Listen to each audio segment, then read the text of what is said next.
ನಾವು ಒಂದು ಸಾವಯವದಲ್ಲಿ ಮಾಡಿರುವಂತ ಅಡಕೆ ತೋಟದಲ್ಲಿ ಇವತ್ತು ನಮ್ಮ ನ್ಯಾಚುರಲ್ ವಿಡಿಸೈಡ್ ನೈಸರ್ಗಿಕ ಕಳೆನಾಶಕನ ಇಲ್ಲಿ ಒಬ್ಬ ರೈತರು ಬಳಸಿರ್ತಾರೆ.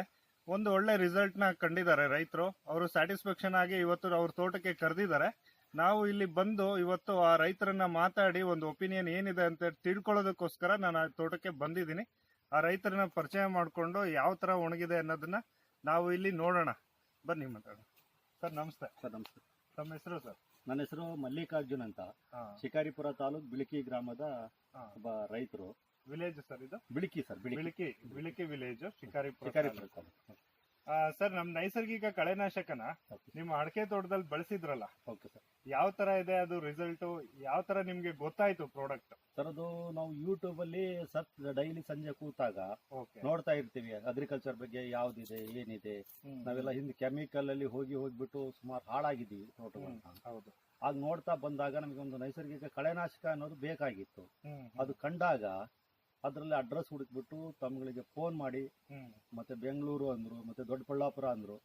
ನಂತರ ದೊಡ್ಡಬಳ್ಳಾಪುರಕ್ಕೆ ನಿಮ್ಮ ಕಾಂಟ್ಯಾಕ್ಟ್ ಮಾಡ್ಕೊಂಡು ಒಂದು 25 ಲೀಟರ್ ನಾವು ಕಳೆನಾಶಕ ತಂದು ಸುಮಾರು ಒಂದು 8 ಎಕರೆಗೆ ಅದನ್ನ ಸ್ಪ್ರೇ ಮಾಡಿ ಒಳ್ಳೆ ರಿಸಲ್ಟ್ 15 ದಿವಸದಲ್ಲಿ ಕಳೆ ಸತ್ತಿದೆ. ಬಟ್ ಗಿಡಗಳಿಗೆ ಎಫೆಕ್ಟ್ ಇಲ್ಲ, ಎರೆಹುಳುಗಳ ಸಂಖ್ಯೆ ಏನು ಎಫೆಕ್ಟೆನ್ಸ್ ಆಗಿಲ್ಲ.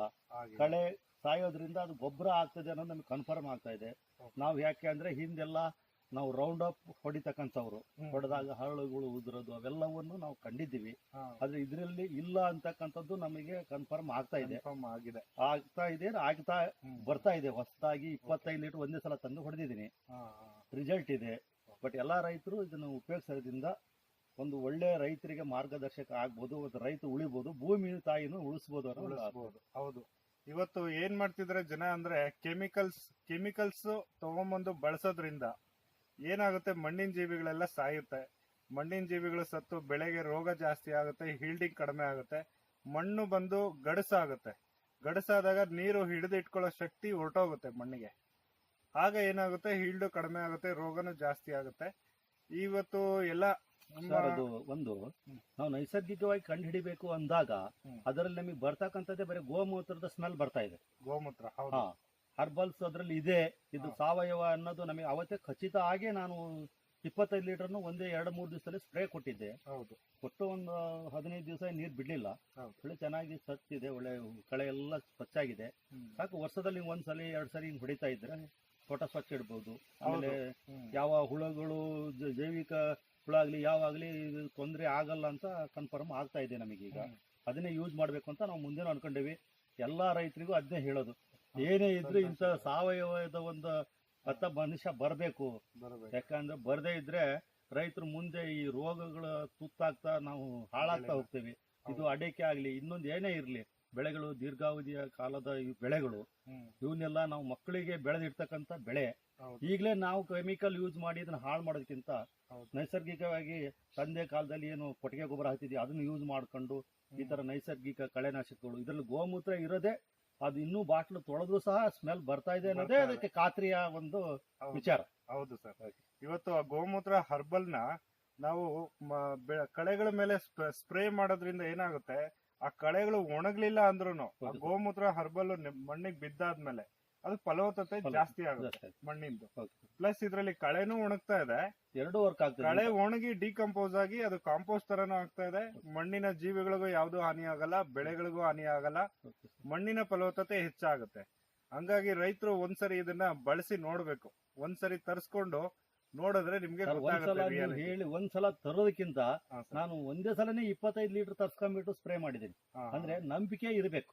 ನಾವು ಏನಾದ್ರೂ ಮಾಡ್ಬೇಕು ಅಗ್ರಿಕಲ್ಚರ್ ಅಂದ್ರೆ ಒಂದು ಅದು ಹೌದು ಅಲ್ವಾ ಅನ್ನೋದು ಟೆಸ್ಟಿಂಗ್ ಮಾಡೋದು ಒಂದ್ ಕಡೆ ಇಟ್ರೆ ಅದನ್ನ ಪರೀಕ್ಷೆ ಮಾಡಿಕೊಂಡು ಅದರಲ್ಲಿ ಇದೆ ಅನ್ನೋದು ನಮಗೆ ಗೋಮೂತ್ರದ ಸ್ಮೆಲ್ ಅಲ್ಲೇ ಗೊತ್ತಾಗ್ತದೆ.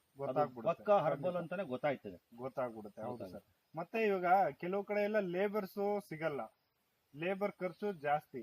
ಸರ್, ಲೇಬರ್ ಅಲ್ಲಿ 10 ಸಲ ನಾವು ಅದನ್ನ ಕೊಯ್ಸಿದ್ರು ಸಹ ಇದನ್ನೇ ಮಾಡೋದೇ ಬೆಟರ್. ಖರ್ಚು ಕಡಿಮೆ ಆಗುತ್ತಲ್ವಾ ಸರ್? ಖರ್ಚು ಕಡಿಮೆ ಆಗುತ್ತೆ. ಲೇಬರ್ ಸಿಗೋದು ಕಷ್ಟ, ಅವ್ರಿಗೆ ದುಡ್ಡು ಜಾಸ್ತಿ, ಅವ್ರ ಮೇಂಟೈನ್ ಮಾಡೋದು ಕಷ್ಟ. ಇದನ್ನ ಬುಡು ಸಮೇತ ಕೀಳಕ್ ಆಗಲ್ಲ ಸರ್.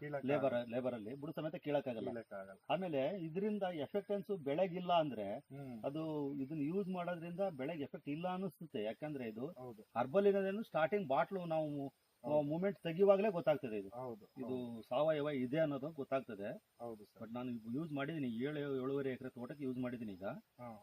ನಿಮ್ಮ ಕಣ್ಣಿದ್ರಿಗೆ ಇದೇ ನೋಡ್ತಾ ಇದ್ದೀರಾ, ನೋಡ್ತಾ ಇದ್ದೀನಿ sir, ಎಲ್ಲ ತುಂಬಾ ಚೆನ್ನಾಗಿ ಒಣಗಿದೆ. ಚೆನ್ನಾಗಿದೆ.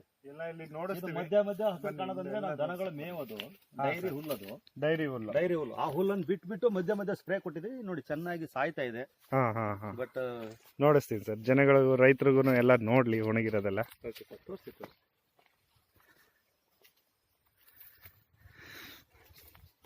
ಇಲ್ಲಿ ಹಿಡೀರಿ ಸರ್ ಮಧ್ಯೆ. ಈ ಕಡೆ ಹುಲ್ಲಿನ ಬಿಟ್ಟು ಯಾವ ತರ ಹೊಡೆದಿವಿ, ಹುಲ್ಲಿಗೆ ಎಫೆಕ್ಟ್ ಆಗದಂಗೆ ಹೆಂಗ್ ಹೊಡೆದಿವಿ. ಹೌದು, ಈ ಮೇವಿಗೆ ಮೇವಿನ ಬೆಳೆಗೆ ನೋಡಿ ಎಫೆಕ್ಟ್ ಇಲ್ಲ. ಎಫೆಕ್ಟ್ ಇಲ್ಲ.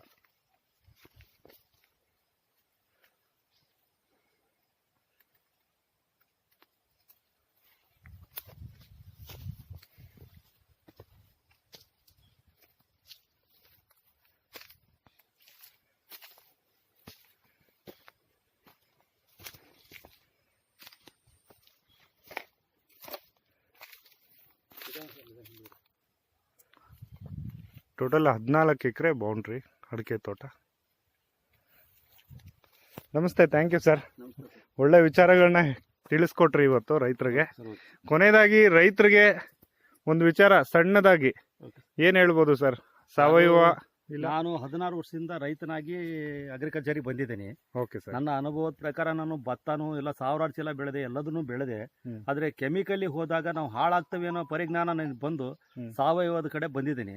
ಬಟ್ ನಮ್ಮ ಬದುಗಳಲ್ಲಿ ಬೀಳ್ತಕ್ಕಂಥ ಎಲೆ ಇರಲಿ, ದರಗಳಿರಲಿ, ಎಲ್ಲದನ್ನು ನಾವು ಇದಕ್ಕೆ ಬಳಸ್ಕೊಂಡು, ಕೊಟ್ಟಿಗೆ ಗೊಬ್ಬರ ಬಳಸ್ಕೊಂಡು ಆ ಥರ ಹೋದ್ರೆ ಈ ಕೆಮಿಕಲ್ಗಿಂತ ಹೆಚ್ಚಿನ ಇಳುವರಿ ತೆಗಿಬೋದು ಅನ್ನೋದು ನನ್ನ ಅಭಿಪ್ರಾಯ.